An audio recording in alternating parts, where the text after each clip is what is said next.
Daawwattoota urjii Itootubee akkam jirtan nagaa keessanii ani nagaadha galata rabbii. Egaa har'a aappii baay'ee namatti tolu tokko qabadhee isiniif dhiyaadheera. Kanaafuu aappiin kun kan argannullee Play Store keessaa jechuudha. Dhugumatti aappii baay'ee namatti toludha. Egaa faayidaa aappii erga aappii gadi buufannee booda mootiyyuu aappiin kun maal akka nu fayyadu, faayidaan isaa maalidha kan jedhu wajjin ilaalla jechuudha. Egaa ka duraan dursee warroonni chaanaala kootiif haarawaa taatan subscribe, like, share gochuudhaan nu jajjabeessaa maatii keenya ta'aa isiniin jenna. Egaa qajeelumaan gara qabadhee dhufeetti isin deema jechuudha. Egaa aappii kana kan argannu Play Store keessa seentan jechuudha. Play Store keessa erga seentanii booda iddoo searchii kanatti maal jettanii barreessitanii iddoo searchii kanatti kan barreessitan jechuudha. Google find my device jettanii itti barreessitan jechuudha. Akkuma reef ilaaltanitti jechuudha.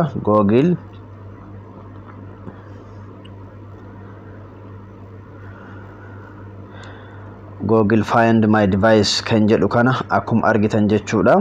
Isa kana jechuudha. Isa isiniif marse kana jechuudha. Isa kana maal gootanii al tokko hin tuqaastan jechuudha. Erga tuqaastanii booda akkuma argitanitti anaan iddoo kanarratti jechuudha. Iddoo kanarratti anaan maal jedha? Open jedha jechuudha. Isiniin immoo install jedha. Install gootan jechuudha. Erga install gootanii booda immoo open isiniin jedha jechuudha. Egaa aappichi baay'ee kan namatti toludha jechuudha yoo argitan jettanii. Afur istaalii kan qabudha jechuudha. Namoota miliyoona 100 oli kan itti fayyadame jechuudha. Aappii baay'ee namatti toludha jechuudha. Kanaaf saayitii isaa jala deemtanii ilaaluu hin dandeessan jechuudha. Namoonni saayitii baay'ee gaarii kennaniif jechuudha. Kan baay'ee namatti toludha jechuudha aappichi. Egaa ka open erga isiniin jedhee isinillee maal jettanii open kan jedhu kanan tuqaastan jechuudha.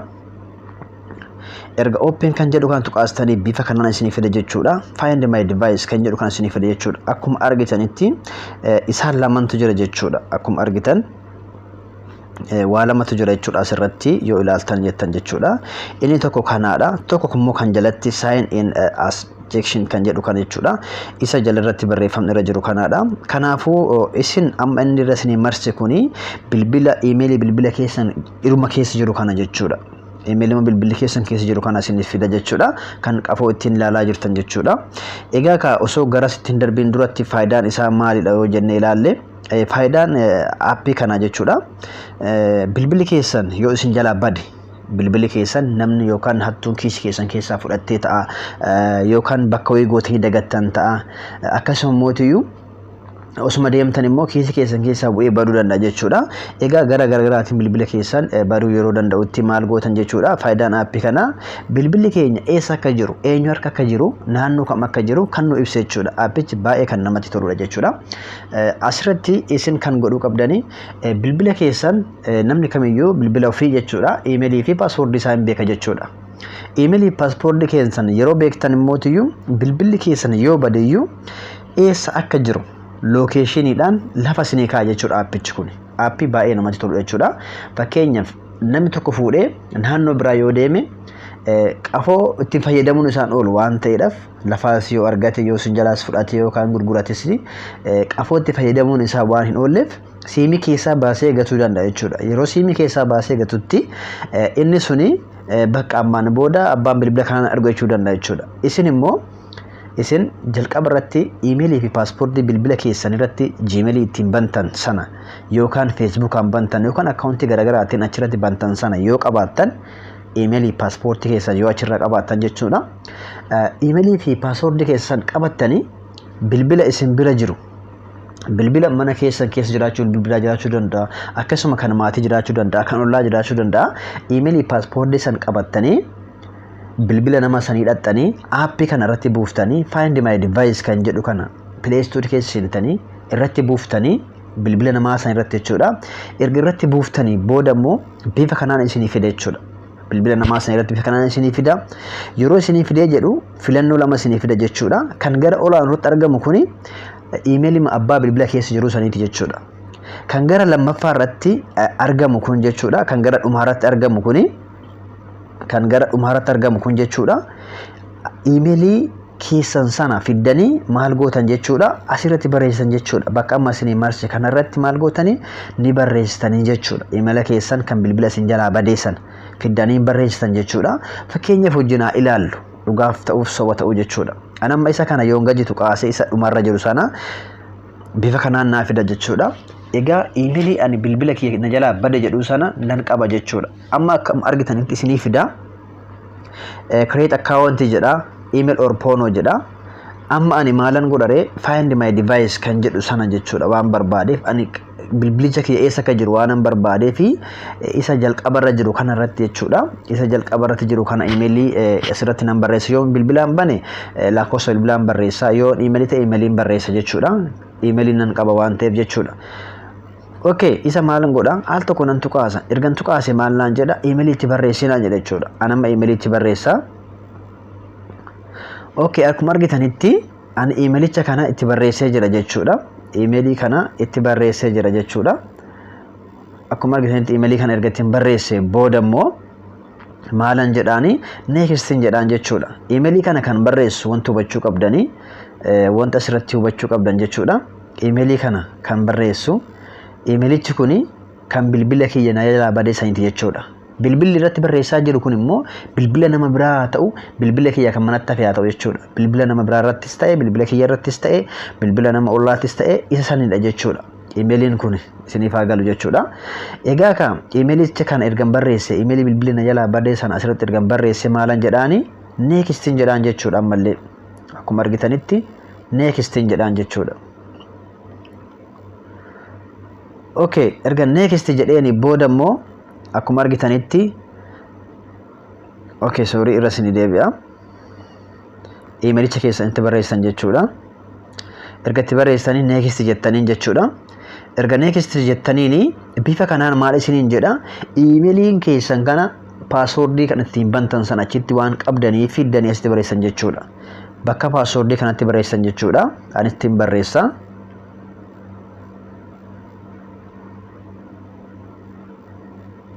okay erga ittiin barreesse booda ammallee maal jedha akkuma argitan kanatti akkuma argitanitti ergan bifa kanaan emailii illee paaswordii emailii sanaati illee asitti barreesse maalan godha jechuudha iddoo next jedhu kana dhufeetiin next jechuudha hamba ammaatti wanti beektanii bilbilli kuni bilbila nama biraa irratti jechuudha emailiin kun immoo emailii bilbila keessan isin jalaa badeessan jechuudha okay next jedhaan jechuudha erga next jedheeni bifa kanaan barbaadinaa fide jechuudha akkuma ilaalaa jirtanitti okay isa baay'ee gaariidha jechuudha allow in using app jedha allow jettaniin jechuudha san akkuma argitanii bilbilli emailii kiyyaa suni G Galaxy G1 Ace dha jechuudha bilbila tana jechuudha yoo ilaalaa jirtan eessa akka jiru naaf kaa'ee jira jechuudha eessa akka jiru lokeeshiniidhaan naaf kaa'ee jira jechuudha bakki argitan kuni bakki magariisni argitan kuni bilbila kiyya jira jechuudha bilbila kiyya jira waan ta'eef ani immoo lokeeshinii sana dhahee qaxxitaa deemee bakka saniin yoon bahe namicha sana biraan qajeelumatti nageessa jechuudha qajeelatti erga nageessee booda immoo yoon isa biraan bahee bakka lokeeshiniin kiyyatti dhaabbate saniin bahe maalan godha play sound kan jedhu kanan tuqaasa jechuudha play sound kan jedhu kana ergan tuqaase bilbilicha namicha san bira jedhee bakka location dhaabbate sana achi yoon bahe bilbilichi bakka sana jirte jechuudha dhibbaan dhibbatti ergan achiin bahe immoo irratti yeroon bilbilee jedhe kanaani maal jedhe jechuudha bilbilli sun irratti iyyiti jechuudha yoo iyyite immoo namicha san harka bilbilii kee jiraachuu waan beekuuf irraa fudhachuu hin danda'a jechuudha gara salphaadhaan jechuudha yoo sanis hin taane immoo bilbila keessan qollofuu hin dandeessan jechuudha bilbilicha keessanii lock gootanii jechuudha kan sadaffaa kanarratti secure device kan jedhu kanarratti lock godhuu hin dandeessan jechuudha qolloftanii maal jettanii itti barreessanii bilbila koo naaf deebisi jettee yoo itti barreessite achirratti dhaqee irratti ba'a jechuudha namichi sun nan kaasa yoo jedhe bilbila harkaa qollofamteerti bilbila gubbaarratti kan inni ilaalu mootiyyuu maadha jechuudha bilbila koo naaf deebisi kan jedhu san ta'a jechuudha okay inni sadaffaa kun mootiyyuu device irra wanta jiru wanta qafoo san irra jiru hunduma saayyuu dhibba haqna jechuudha akkuma argitanitti anamma bilbilli tun na bira jirte jechuudha bilbilli tun asirratti wanta ishiin qabdu hunduma himaa jira jechuudha chaarjiin ishii parsantii 71 jedha akkuma argitan chaarjii ishii asirratti jechuudha ana biratti jirti bilbilichi kun waan ta'eedhaaf charging ishii meeqa jechuudha 71 jechuudha dhibbaan dhibbatti wifi irraa yoo hidhamtee jette wifi kamirra akka isheen hidhamte Galaxy A10s irra wifi hidhatamtee jirti jedha akkuma argitanitti wifi ishiillee lafa isinii kaa jechuudha wifi ishiillee lafa isinii kaa jechuudha okay akkuma argitanitti bilbilicha kuni parsantii 71 qaba jedha charge inni qabu dirasi nutti ma jechuudha akkasuma ammoo wifi soo hidhate wifi Galaxy A10s irra hidhatee jedha yoo simii qabaate immoo simichallee direct nutti ma jechuudha simii san asirratti nuuf baasaa jechuudha yoo simii ta'e amma kiyya wifi waan ta'eef wifi san asirratti naaf fide jechuudha egaa kana fakkaata dhugumatti aappii baay'ee namatti toludha egaa akkam jedhanii jechuun dandeessan bakka magariisa kana yoo dhooftanii akkuma argitanitti bakka magariisa kana yoo dhooftanii achi jira jechuudha bilbilli keessan bakka magariisa kanarratti as jira jechuudha bilbilli okay mee haadhoo bilbilicha kana ergan dhahee booda immoo akkuma argitan jalan irratti maal naaf fide jechuudha direction naaf fide jechuudha kan googlii jechuudha kanaafu direction kana naaf fide ani immoo location kana yoon gadi dhahe garana dabi garas dabi garana dabi naan jecha qajeeluma fuudhee biraan na dhaqa jechuudha osoo waan tokko ndogongorre mee fakkeenya faadha ilaaluun isa kana yeroo gadhooftan akkuma argitanitti maal isinii fide jechuudha kaartaa isinii fide jechuudha erga kaartaa kana isinii fide isin immoo maal jettaniin argitan bilbilli kan kee iddoo kanarraa daqiiqaa tokko bichaa jiraa jedha bakki bilbilli jiru kana argitan taanaan asirraa eegaltee bilbilli kee asirratti dhaabbatee jira jenaan jechaa jira jechuudha asirraan immoo location sanarratti jechuudha akkuma argitan daqiiqaa takka deemtaa jedha meetira 30 bilbilichi immoo akkasuma jirti jechuudha egaa ka asirratti amma maal gootanii akka olii gadis yeroo deemtan isin rakkifni start kan jettu tana bulee jalanarra jirtu tana maal gootanii start jettaniin jechuudha start yoo jettaniin akkuma argitanitti direct fuudhee ittiin dhaqa jechuudha karaan suni yoo argitan ta'e okay miilan deemte taanaan as qaxxaamurtee bilbilichi kee as jira isin jechaa jira kinu akkuma argitu wanta mara lafa kaa jechuudha lukaan isoo deemtu barbaadde sekeen eessarra akka jiru bakka akka jiru location keessan seeraan sii kaa jechuudha yoo achiinis dhumate finish isin jedhee lafa sii kaa jechuudha akkuma argitanitti egaa ka aappichi kuni aappii baay'ee namatti toludha isin immoo bilbilli keessan yoo isin jalaa bade akkuma ilaaltanitti wanta kana mara isinii fida jechuudha fakkeenyaaf secure device kan jedhu kana ilaallu secure device kan jedhu kana yoo dhooftanii maal godhaa isiniin jedha jechuudha lock screen jedha asirratti immoo phone number jedha jechuudha isin iddoo gubbaa kanarratti screena keessan asirratti waan tokko jettanii barreessan jechuudha erga barreessitanii booda bilbila keessan asitti gootanii isa lammaffaa kanarratti yoo argitan okay isa lammaffaa kanarratti bilbila keessanii isa gubbaa kanarratti immoo lock screen message jedha jechuudha screen keessa asirratti gadhooftanii cuftan jechuudha erga cuftanii namicha sanirra immoo bifa sanaan qubata ergasii booda namichichi yoo dhaqeenni bilbila kaasu bilbilli isaa qollofamee jira jechuudha erga qollofamee booda immoo bifa sanaan inni yoo isin irratti achi bilbila keessa asirratti guutan kana arga irratti baha gaiduma dhaha as isinii deebisa argachuu dandeessan jechuudha karaa salphaatti egaa kana fakkaata inni kun jechuudha secure device jechuudha inni dhumaa sun immoo inni sadaffaarra jiru sun inni guutumaan guutuutti faayilii achirraa qabdan irraa balleessuu dandeessan jechuudha innis akka ittiin fayyadamne gochuu dandeessan jechuudha egaa ka aappii baay'ee namatti toludha dhugumatti amma asirratti akkuma ilaaltanii bilbilicha kiyyaana sana naaf fide jechuudha kuni bilbila na jalaa bade sana jechuudha Galaxy G1A IC kuni na jalaa bade jechuudha parsantii meeqa of keessaa qaba akkuma ilaaltan charge parsantii 71 of keessaa qaba jedha wifi ammoo Galaxy A10s irra hidhate naan jedha jechuudha iddoon location ammoo naannoo kana jira naan jedha jechuudha akkuma argitanitti naannoo kana jira naan jechaa jira jechuudha isin immoo qajeelumaan akka amma reef wajjin ilaalle sanatti direct itti deemtanii yoo argattan bilbilli keessan eessa akka jiru dhaqxanii bakka san seentanii fudhachuu dandeessan jechuudha gaafattanii direct isin fudhachuu jechuudha kanaaf bilbilli koo hattuu na jala bade dhabeera jechuu hin danda'amu garuu asirratti wanti beekuu qabdan emailii bilbila kanaa jechuudha emailii bilbila kanaa beekuun isin barbaachisa emailii bilbila keessan kanaa fi password isaa beekuun dirqama ta'a jechuudha password fi emailii beekte taanaan immoo bilbila abbaa barbaadde irratti aappii kana find my device kan jedhu kana gadi buuftee play store keessa achirratti iddoo amma si argisiise tokkoffaa osoo hin taane lammaffaa san irratti email sana yoo gagguutte next jetteen si dabarsa ergas password ishii si gaafata password bilbila si jalaa badee kana yoo dhatte irratti guutte bifa kanaa si fida jechuudha. Ergas immoo iddoo kana location jira waan ta'eef iddoo magaalaa sana yoo gadi dhoofte jalanatti si fida bifa kanaani ati immoo tiyyoo mallattoo direction agarsiisu sana yoo gadi dhoofte immoo fuudhee kallattii inni jisanti si geessa jechuudha. Dhugumatti aappii baay'ee namatti toludha. Kanaaf yoo isin tole namoota birootiifis share gochuudhaan akkasuma immoo tiyyoo like subscribe gochuudhaan nu jajjabeessaa isin. Egaa kan biraa kan isiniin jedhu warroonni biyya Arabaa keessa jiraatan keessattuu ijoolleen obboloota keenya shamarran jechuudha. Yeroo baay'ee kan bilbila kanaan isiniif bitu arabdoota jechuudha.